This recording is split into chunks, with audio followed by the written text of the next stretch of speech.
Alright, hey y'all. Kind of already in the making. Browned up some chorizo,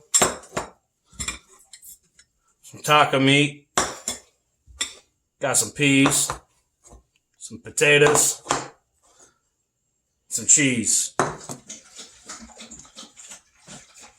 Really gotta drink some water now. I'm gonna show you how I make myself the Cinco de Mayo enchiladas.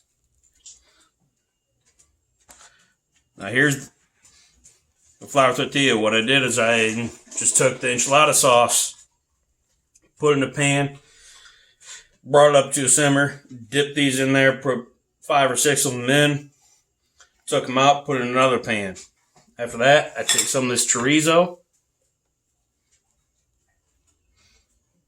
I just put a little bit of chorizo going across. Grab a little bit of that taco meat.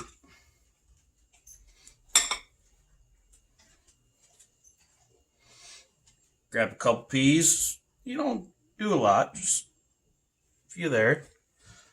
Some potatoes, cubed up, obviously cooked. Some cheese.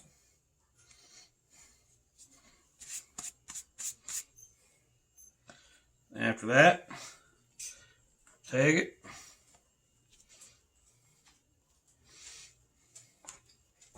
roll it up.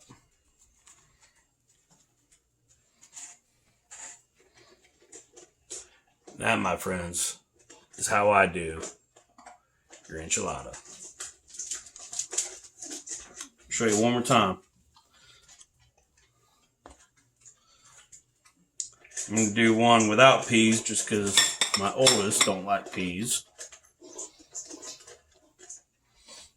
And quite frankly, I have used most of the chorizo here. I'd probably do one more enchilada with what I got left with the meat and the chorizo. No peas. So we're going to go with some potatoes. Just a few pieces. Grab that cheese. Put it in there. And with his, you know what? We'll do a little bit of extra cheese.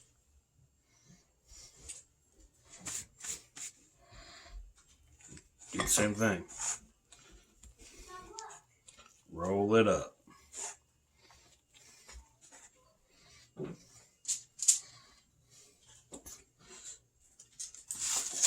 There we have it, guys. Some enchiladas. It's gonna taste good. Let me show you the end result after this. It's gonna be great. I know this is a barbecue. This is Cinco de Mayo. You know what? Everyone's doing something like this right now. With Cinco de Mayo going on, we're all cooped up in the home. We're all trying to make a good meal. I didn't show you any of the cooking. All you obviously do is just brown the ground meat, throw in some taco seasoning, grab a tube of the chorizo, cook it up. I just used some canned peas. Took a potato, cut it up, cooked it. Obviously the cheese right here. Took the enchilada sauce, brought it to a simmer, dipped the tortillas in it, got it out, put everything in it, rolled it up. And next stop, we'll show you where we end up. Alright, so here we are, guys. Some good old enchiladas. So what I did is I did cook up one. I put it in the microwave just to see if the kids like it. Both my boys absolutely love these things. So what I did with the rest of them, I just put a coat of cheese over them. I'm going to go ahead, put them in the oven at 425 degrees, just enough to heat these back up, to melt the cheese. And you know what? We'll see what they look like after I pull them out. Probably going to leave them in there about maybe 5 to 7 minutes just to get them cooking, just to get the cheese melted and get them heated back up. All right, stick with me. You're going to love this if you try it. Thank you. Alright, y'all, here we are. Just an update. I took one of them, put the cheese on it, put it in the microwave. Kids loved it. Took the rest of them, put cheese on it, threw them in the oven, put them at 250. Right now, I turned it up to 275. I just want to give you guys a little glimpse of what these are looking like. Once again, these are an enchilada that I grew up loving at a Mexican food restaurant back in Moline, Illinois, called Rudy's Tacos. So these are my version of the Rudy's original. So here we are. We're going to take a little glimpse of them.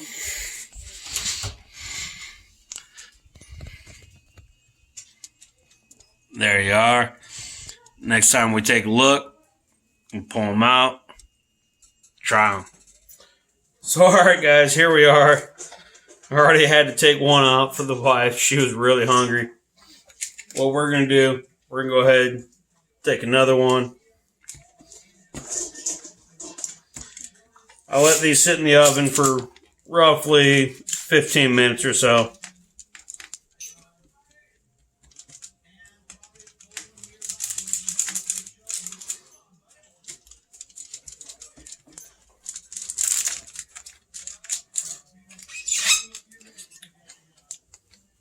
Normally, what I end up doing is I just take these, put them on a plate. After they have 100% cooled down, and throw them in the microwave just to melt the cheese on top. We were just hungry enough that we wanted to go ahead and throw them all in the oven.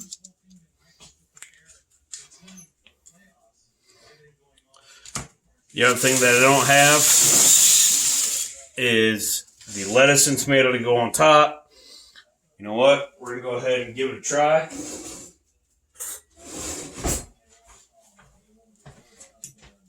So, homemade Cinco de Mayo homemade enchiladas. Once again, all I did was I added the chorizo, the ground meat with some taco seasoning in it. I did shredded cheese, just a few peas in every single one.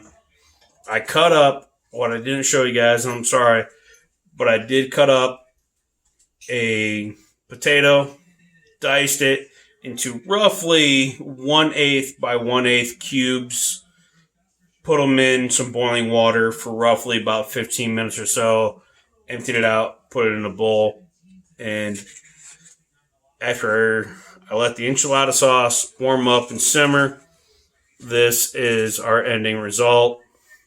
Looks great. Let's go ahead. Take a good old bite. That is going to be, actually, you know what? Let's take a bite from a little more close to the middle. So, that one's going to be mine.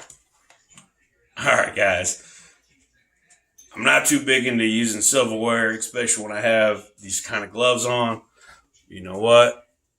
Take a look at that. It's still steaming hot. You see some peas in there. You see the ground meat, the chorizo.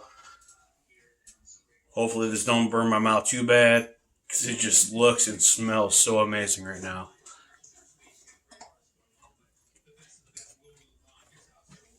Ooh!